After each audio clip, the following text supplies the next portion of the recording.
care what side we're on? Look at this crowd. Do you care which side? It's a good turnout.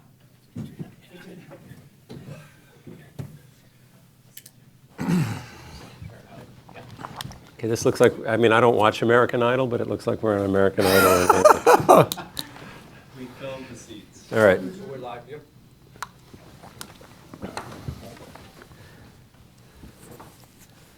Hello, everyone, and welcome to the Asia Society. I'm Tom Nagorski, Executive Vice President here. Welcome to an event that is actually our first in a new world of public events that we're doing here at the Asia Society in New York without an in-the-room audience. And I probably don't need to tell our audience that as the coronavirus makes its way into the United States and the New York area in particular, we have, along with a lot of other institutions, out of an abundance of caution, moved all our events to webcast only. But we are still here, our great guests are still here, and the programming continues. Tonight, a conversation about China, about its economy, and I think it's safe to say a somewhat unconventional look and a super interesting look at what has been until very recently the unprecedented economic growth in China. Our guest tonight, Dexter Roberts, was a Bloomberg reporter and bureau chief in Beijing for 2 decades, covering economics, business, and politics in China. Quite a time to be there, essentially covering one of the most remarkable economic transformations the world has ever known, even if he does call into question some of the results and consequences of that transformation. His book, which is just published this week, is called The Myth of Chinese Capitalism: The Worker, the Factory, and the Future of the World. It looks primarily, but not exclusively, at one family and 2 very different places in China: a manufacturing juggernaut home to the largest population of migrant workers in China, and then a less well-known place, a village in one of the poorest parts of the country, and in fact a place that many natives leave, the migrants who actually do the migrating, to become the workers in those big factory towns. And via those places and those workers, there are many overall takeaways. The main one being, as the title suggests, that behind the wild success, which we at the Asia Society and the rest of the world have been watching for a long time now, behind the wild success of Chinese capitalism, there are troubling signs, and there are many losers along with the winners in that world. There are societal problems as well, now and looming. And of course, Dexter Roberts wrote his book before the coronavirus hit Wuhan. The rest of China and the rest of the world. We'll talk a little bit about that. We were expecting, by the way, to have in the chair I'm sitting in as moderator, the great Jiayang, staff writer at The New Yorker. She has had, just so you know, an emergency in the family that keeps her from being with us tonight. We send her all our best wishes. And Dexter Roberts, we welcome you to the Asia Society. Great to have you. Thank you very much, Tom. So the word coronavirus never appears in your book. It would be weird if it did. But I thought I'd start there with, and I also know you're not a public health, you're not an epidemiologist. I am not. No, you are not. But there's a question that we have asked the epidemiologists and public health officials that I thought, given your long experience in China, you probably have an opinion on anyway, which is this sort of pair of views, binary look really at what's happened since the virus and the outbreak struck Wuhan and other parts of China as it did, which is on the one hand that, boy, they did a phenomenal job. We had the gentleman who led the delegation for the WHO to Wuhan recently on a podcast that we did recently saying basically, you know, the lockdown that they put in place, the fever clinics that they have set up in the affected areas, the fact that they were able to construct in 10 days' time a hospital from nothing, and all these other things that are widely seen as measures that would be very hard to replicate in other places, you know, a success by and large, and probably saved an awful lot of people. On the other side, there are people who would argue that what was quintessentially Chinese was not all that, but more that they were not transparent at the outset, or not as transparent as they could have been. They didn't listen to whistleblowers, punished some of them perhaps. And so I wonder whether you have your own views, because you can't have lived as long as you did in China and not watch something like this, obviously with great interest. Where would you fall? What observations do you have as you've watched what's going on in China right now? Mm-hmm. Well, first of all, I would just note, I was also there in 2003 during the SARS virus and watched the response to that as well.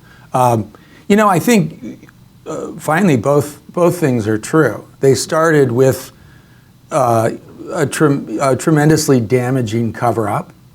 We know sort of the dimensions of it. We had a doctor who, in a small WeChat group, was warning other doctors that there was a very strange pneumonia in their hospital, and he was punished. He was reprimanded. He was called in by the public security, the police, and said, "You're spreading dangerous rumors. It's bad for social stability, and that you can be punished for that in China."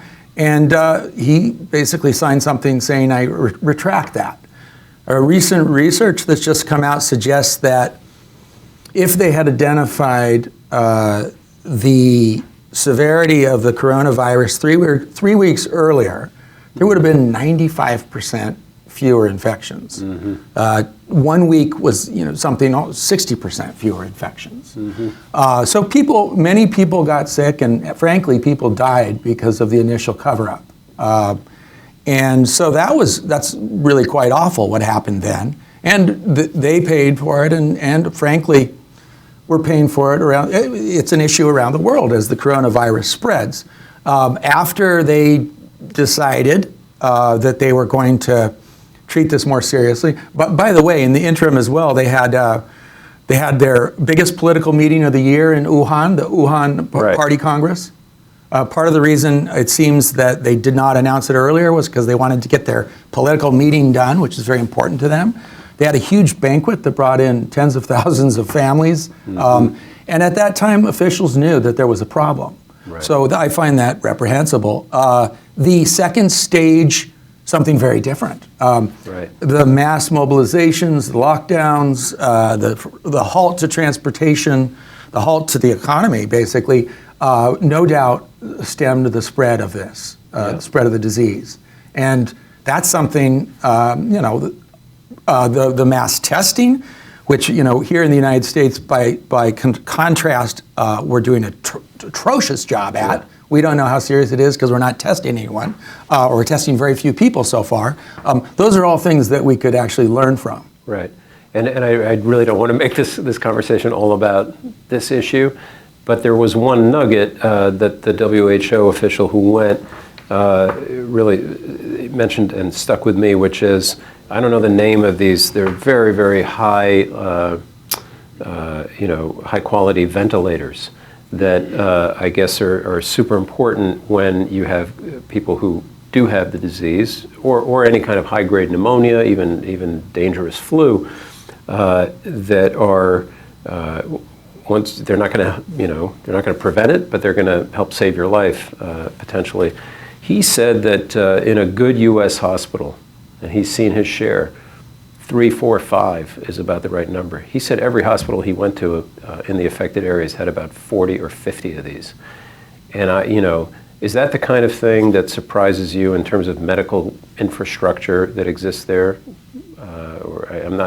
I don't want to put you on the spot. I think, first of all, he went to exactly the hospitals they chose for him to see. Sure. And the idea that most hospitals in China are outfitted with that kind of technology is just not a fact. It's not true. One of the things I deal with in my book is the great gap between rural healthcare and urban healthcare, and it's dramatically different. Right. So I think, again, urban hospitals can be very impressive in China. It's happened.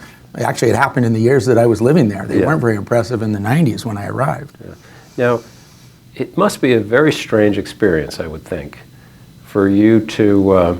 I actually worked for just a couple of years as a journalist in Russia, and right after I left, this will betray my age, but right after I left, there was Boris Yeltsin was in power, and there was almost a civil war in Russia. The parliament was attacked and all this.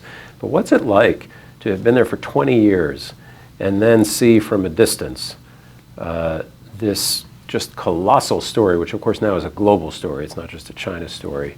Did you have any, beyond the things we've talked about already, any thoughts, given your experience and your knowledge of the government and the society and everything else as you've watched this unfold? Well, I mean, I have a real concern. I have many friends. I have relatives in China as well, yeah. And they've been dealing with these lockdowns and fears for their health. So it's personal in that sense. As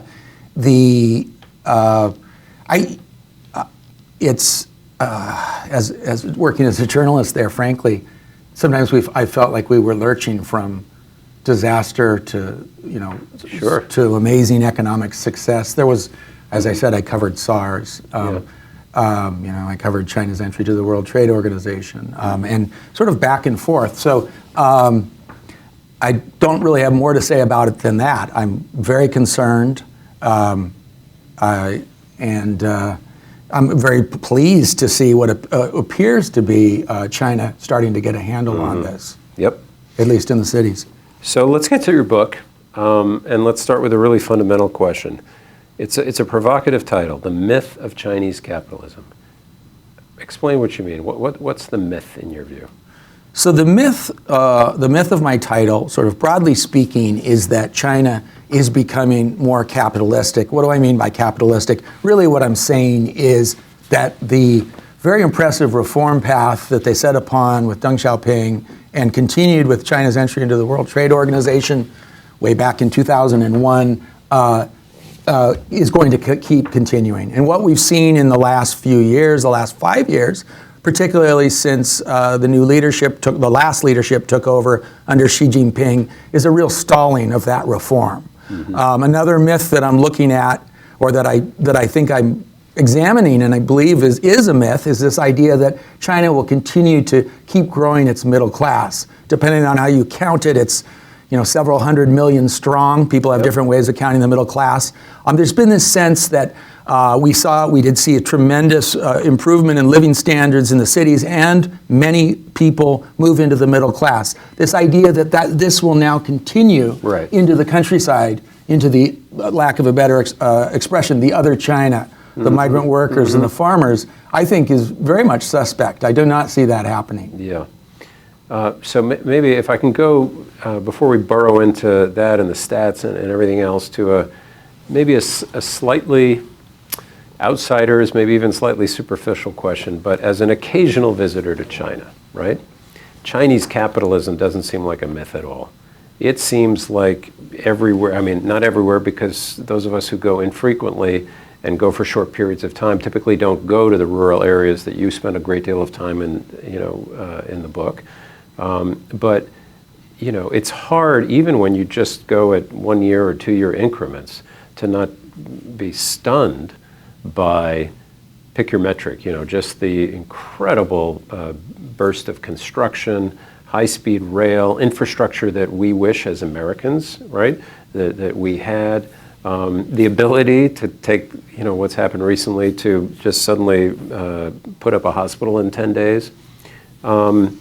So a good deal of your book is really about what we're missing, those of us who visit, even if we visit with relative frequency, when we think there's no myth here. Mm-hmm. Yeah, so, I mean, undeniably there's been, tremendous progress. They made a goal of eliminating absolute poverty, I think, this year, and they're basically on track to do that. They have a centennial goal next year, which will be the 100th anniversary of the Communist Party. They're very good at setting goals. Right? Yes, they are, yes, and often meeting them. And this goal is to have average per capita income be $10,000, and it's going to be a little tougher now with the virus and the downturn in the economy, but they're close if they don't actually make it, and they'll probably make it shortly after that. So, and there's been an explosion of wealth in the cities.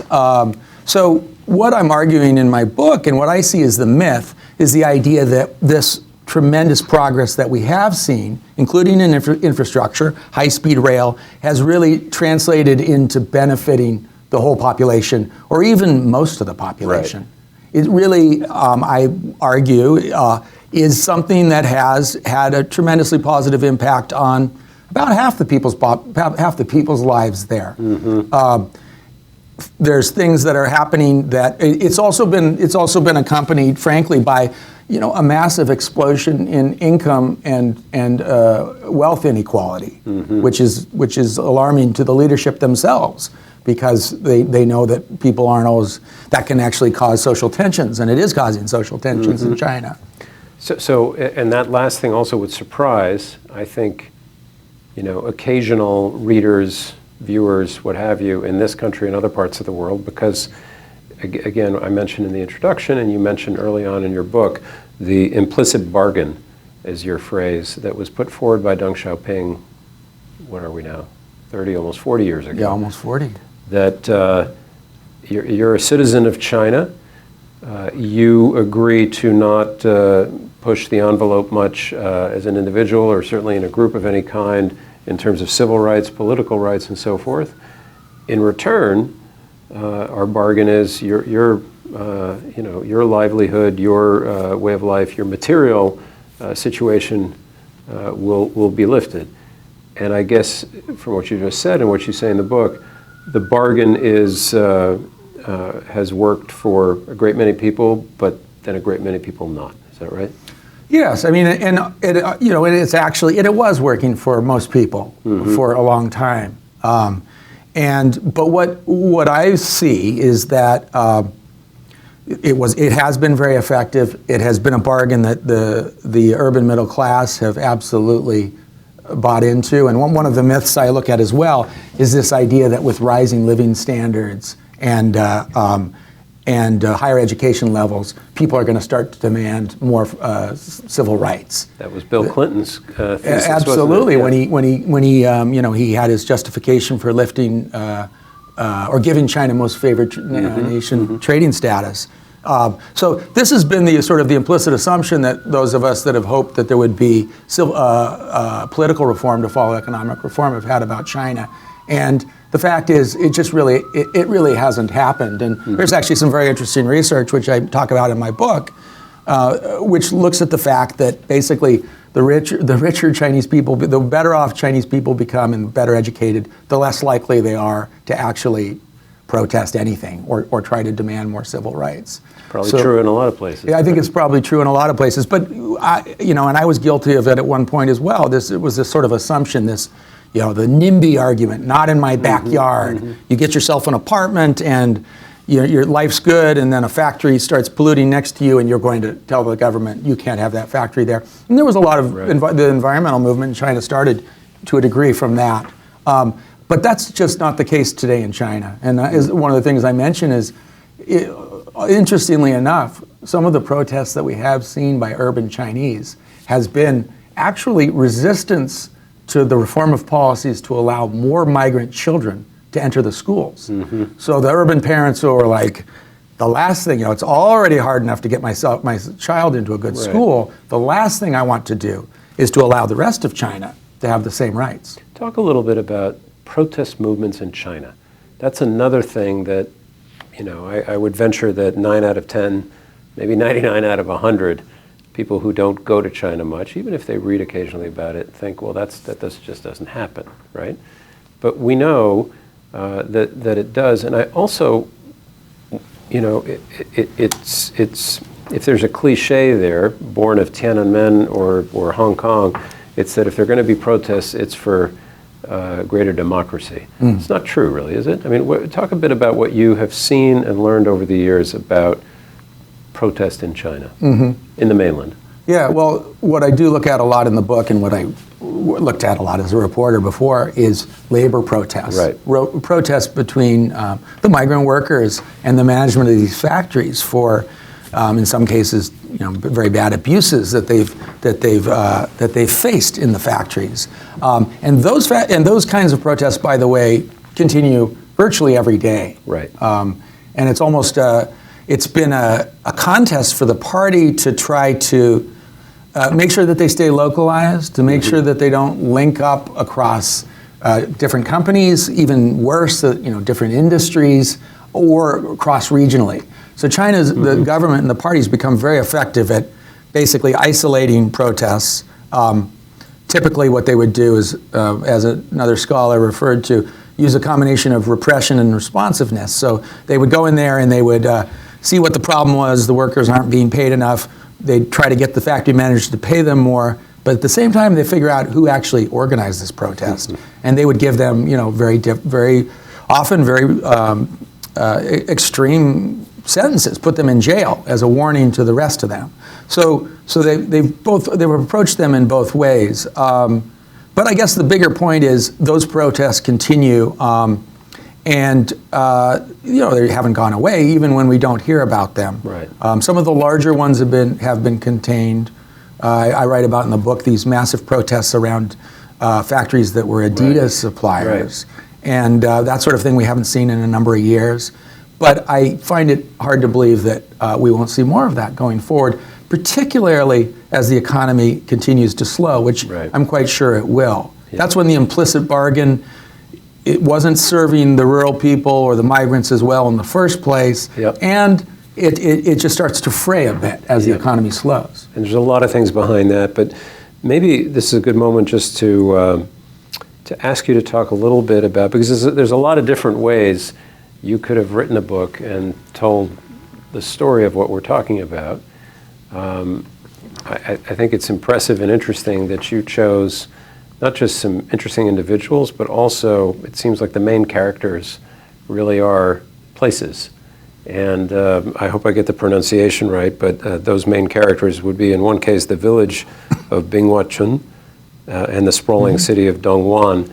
The village where dirt poor, and for reasons anyone can understand, whether they've been in China or not, people who want to get somewhere where they have a chance at a better livelihood. And then Dongguan, a destination for many of those and other migrants, really a kind of dateline for the juggernaut of Chinese manufacturing and everything else. Talk a little bit about those places and how you came to make them main characters in your book.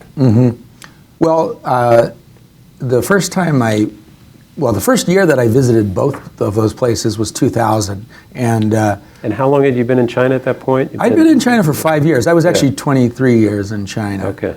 So I'd been in China for 5 years. 1999, China and the U.S. signed the bilateral accession agreement to the WTO. We knew that China was entering in 2001 because that agreement between the U.S. and China was the key one. Other countries had to sign agreements, but now that the U.S. and China had it settled, it was going forward.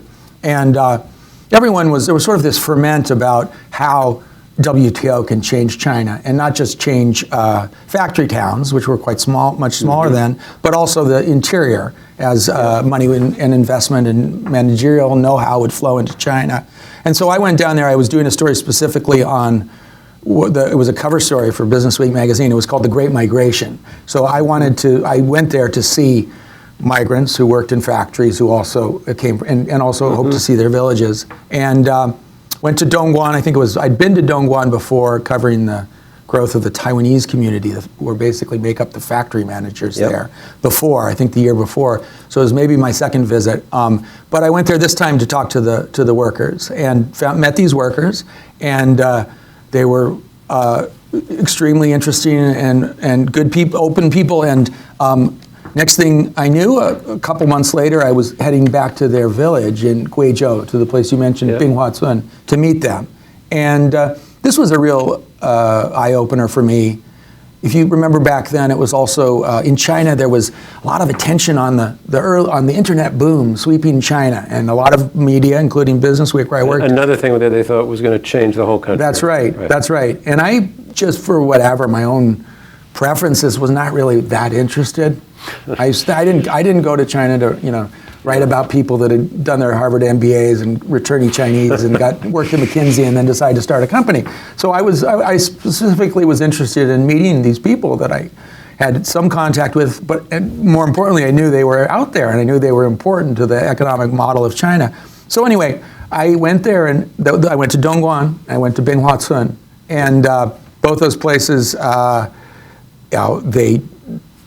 fit the bill. That was the migrant model back then. Yeah. Huh.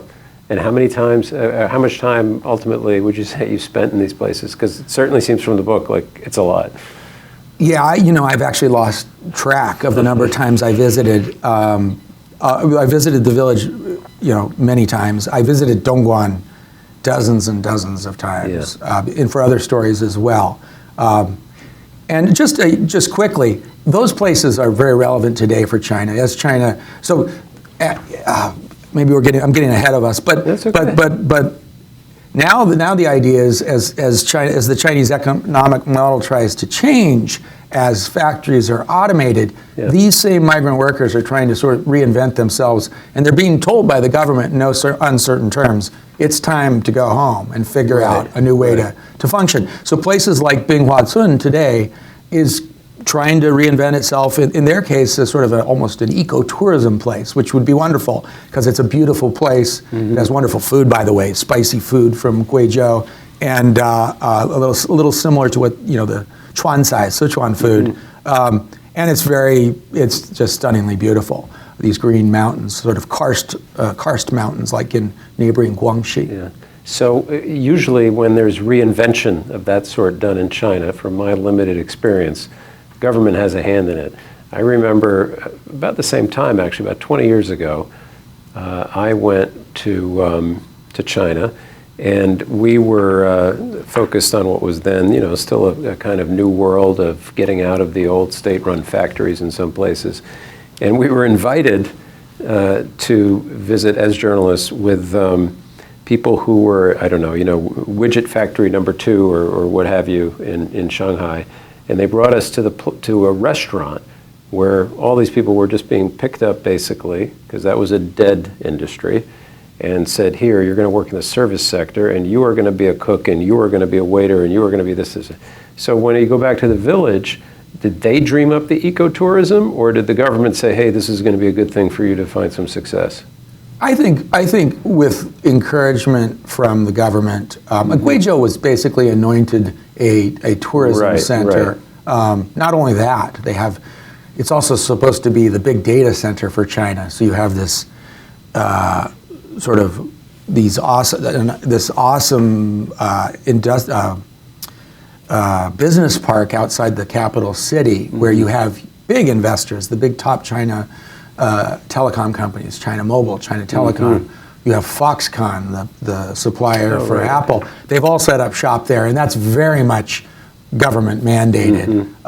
But also on the tourism side, so it's really a combination. On the tourism side, you also have, there's a program they have where they designate a number of top state enterprises or successful companies, and they are supposed to go and contribute to the national economic health by investing in places like Guizhou. And they have been told in Guizhou to set up quote-unquote ecotourism. What it is, in fact, is in some cases these massive, sometimes garish resorts that are spread around the country. And frankly, I think they're going to struggle to actually fill them with tourists. Right. But a lot of that at least seems like it is a potential road for people who, the migrant labor doesn't work anymore, the model doesn't work, as a potential road to something that could, wend your way back into the Chinese middle class. But your book certainly suggests that road is fraught at the moment, right? Yes. I mean, so that's on the entrepreneurial side. There's all sorts of pitfalls. I have friends who've gone back and have basically become bankrupt because they don't necessarily have the skills to be business people. And actually, a lament I heard a lot from migrant friends of mine was, I just spent 20 years far from my village, and I go back there, and I'm a stranger, and I'm supposed to set up a business, and I even talk funny now because I learned all this. that. And doesn't necessarily always mean a successful model, and that's on the entrepreneurial side. On the service side, there's been this hope from the government that that a large number. They want to make a more service-driven economy, more consumption economy, and there's been this idea that somehow they will find better-paying service jobs. They can be trained for them, and whether it's in, online commerce companies or developing apps for mobile phones, they're supposedly supposed to do that. But the reality is, much of the service jobs that they've done are very low end, and I mean, one of the most common jobs you now see in the big cities is motorcycle delivery people. Sure. And it's a brutal business. They're paid by how many packages they deliver. They have no time to eat. Right. They have no time to stop. As a result, there's a terrible online occupational safety issue. There's all these terrible traffic accidents. And that's in the cities, that's the most common new migrant worker job. Right. And we skated past this before, but when you talk about a broken model for migrant labor and for places like Dongguan, I assume a big part of that is that cheap labor, which was the calling card, right, for the incredible growth in much of certainly that part of China, is now they're getting beat in terms of the low price of labor by the likes of Vietnam, Bangladesh, right? I mean, is that... Absolutely. I mean, this might even be surprising. Mexico and Malaysia now are apparently cheaper for your average manufacturing wage. Right. So China, in an extent, has priced themselves out of that. So this is a real reason. This is a reason why they're trying to make this momentous economic shift right now. The old factory to the world model doesn't work. Right. They want to keep their manufacturing, by the way. They just want to automate it and bring in robots. And there's a whole very detailed and very well-financed government plan to try to drive the automation of factories. Right. Now, I do want to, well, actually, let me ask you another question before we get to some forecasting and some prognostication. When did we have so many people who come to the Asia Society, I mean, background in all kinds of countries. China certainly seems to lead the way for whatever reason. And I always like to ask people who are not initially from China how they first got the bug or how they first went. And I know you studied, but when did you first go? When did you first sort of think, was it as a student or as the first visit you made that you kind of figured, or maybe you didn't figure, that you're going to be a 23-year guy in China? Yeah, well, I started to study Chinese in Stanford, right? At Stanford, and this will date me, but it was so far back that my advisor told me you should study Japanese because that's where the economic future is. So it was the 80s. We're in the same vintage. So, and I like to pretend, although I always admit that this is not the case, but I like to say, well, we might think that I was amazingly far-seeing, and I knew that China would become the world's second largest economy, which is nonsense. I was really more just stubborn and interested in China. I took an introductory class to Chinese philosophy and started to study Chinese politics and economics. So that was in college. Right after graduation, I continued language studies in Taipei. That was back when Taipei was still.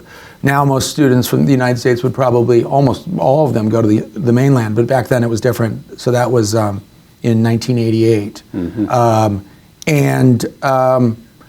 Fast forward, did some time here in New York at graduate school and so on. In 95, I moved to Beijing, and I had decided that I wasn't going to become a professor, which I thought I might do at one point, and I wanted to be a journalist, and so I headed to Beijing. Yeah. Wow. Timing is everything. Right? Yeah. So let's do a little forecasting before we wrap things here. You get the sense, not only from what you're saying here, but from your book, that there's some dark clouds on this horizon that even before the coronavirus has seemed very rosy for China. Whether it's journalists writing about it, scholars writing about it. And you've mentioned some of the reasons for that, income inequality being a big one, some social unrest or whatever.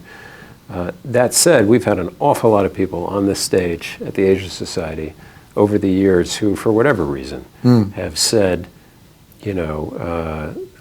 those rough times are coming for China and bubbles are going to burst and what have you.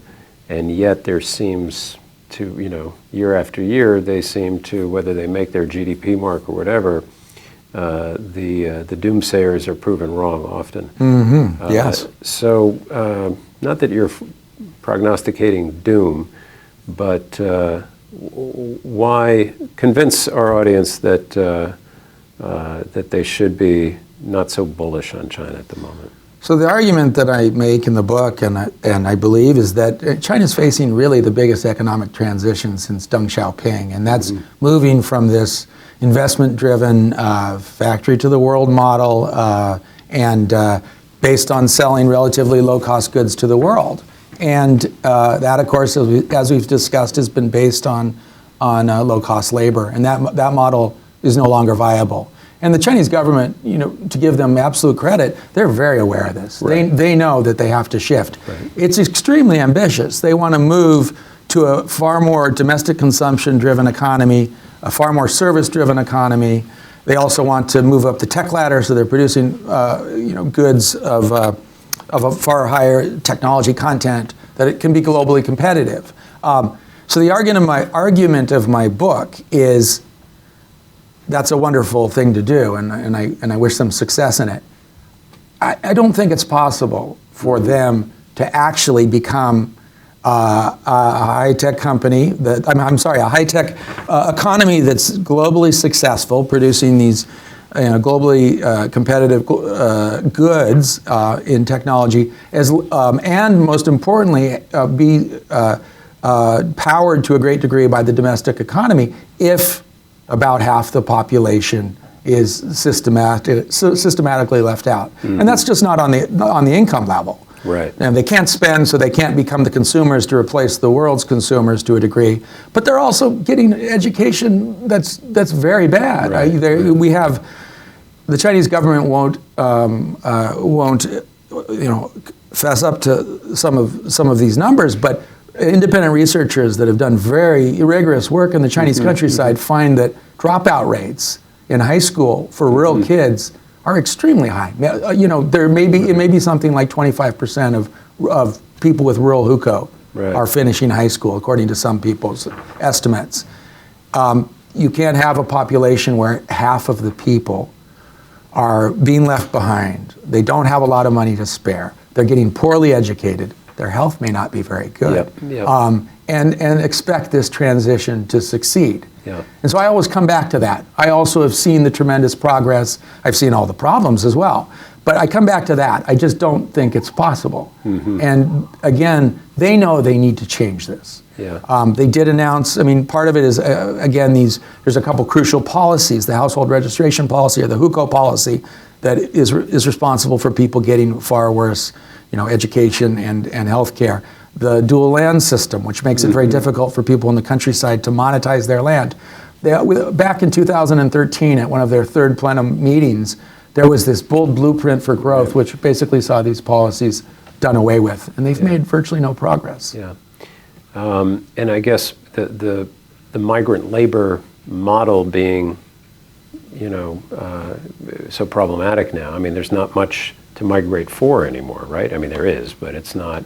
So to what extent has that, do the villagers in the village, and I'm now Binghuachin, to what extent do they, would you say, do they still want to go someplace else, and is it just a matter that there isn't an obvious place to go to anymore, or are they trying to make a go of it with all these new industries that are in the province that you Many mentioned? of them would love to or are happy if they already have they're trying to make a go of it back in their hometowns. Right. And most of the people that I first met in the Mo's that I first met in 2000 told me at the time, all I want to see is my village develop, and someday after slaving away, doing this very difficult work in the factories, I want to save enough money to go back and start a little business or do something. So they would like to be there. Yeah. So that's not not all of them. There's another person in my book, Rubua, who had no intention to ever go back. So he's still trying to make a go of it in the city. But the problem isn't necessarily that they have to go back to their village. It's just really unclear how they can make an economic go of it now. Yeah. Is there anything, I'm putting you on the spot in all these ways because you're not an epidemiologist and you're not an advisor to the government. Is there something you think the Chinese ought to be doing or could be doing that would mitigate against some of these problems you're talking about that might, if you put yourself in the next plenum meeting or what? Well, I think they've actually mapped out the path ahead. In the 2013 third plenum, they've spent a lot of money on trying to improve rural healthcare and education, which is admirable. A lot of money. Right. I would argue that the thing that they absolutely need to do, and they've done very little on, is simply to end these policies, the household registration or the hukou policy, and the dual land system, and actually allow people to work where they want to work, bring their children there with them, let their children. Some of this costs money, some of it doesn't. There's an argument about how much money it costs to integrate migrants into the city and their families. Some policymakers in China think that actually they're very hardworking, they'll generate taxes, and it doesn't have to cost that much. But there's this fear that it costs too much, and that's a problem. So I would say stepping away and saying, okay, these policies were created in the 50s in both cases. They're ancient history. And they've done a very good job at moving away from other legacy policies. Why keep these? And why keep these? And we could get into why. There's a number of reasons, I think, why it's difficult. But that's what they need to do. But without all those reasons, what would you say? Is there any chance that those are gonna? I mean, they're not afraid. They're not afraid of taking stark measures when they feel the leadership when they feel it's 7 necessary. years ago. They told their country, and they told the foreign journalists, the people that were paying attention that were not from their country, that they were going to quickly move to reform them step by step. And here we are. Yeah, and here we are. There's a number of issues. It's the localities, the cities don't want to pay the new social welfare costs of integrating the migrants. Right. A big one, and I mentioned this briefly earlier, is urban people in China are not really ready to see their schools and their medical clinics suddenly filled with a lot of people that previously were not allowed in. Right. So before we wrap things here, you're at the University of Montana now. Your native land, I guess you would say. Yeah, where I was born and raised. What are you doing now, and what are you going to do next, or have you not figured that out yet? Well, I'm trying to figure that out. But I'm a fellow at there's the Marine and Mike Mansfield Center, which is a very nice, great place, Asian Studies Center there. Great American diplomat. That's right. And a nice community of Asian scholars there at the university. And now the main thing I've been focused on for the last year and a half is getting this book done, and finally it's out as of earlier this week. And so the future's unwritten. We'll have to see. Maybe another book. Good. We look forward to it. Again, the book is The Myth of Chinese Capitalism: The Worker, the Factory, and the Future of the World. Dexter Roberts, great to have you with us at the Asia Society. Thank you. Thank you very much. I enjoyed it.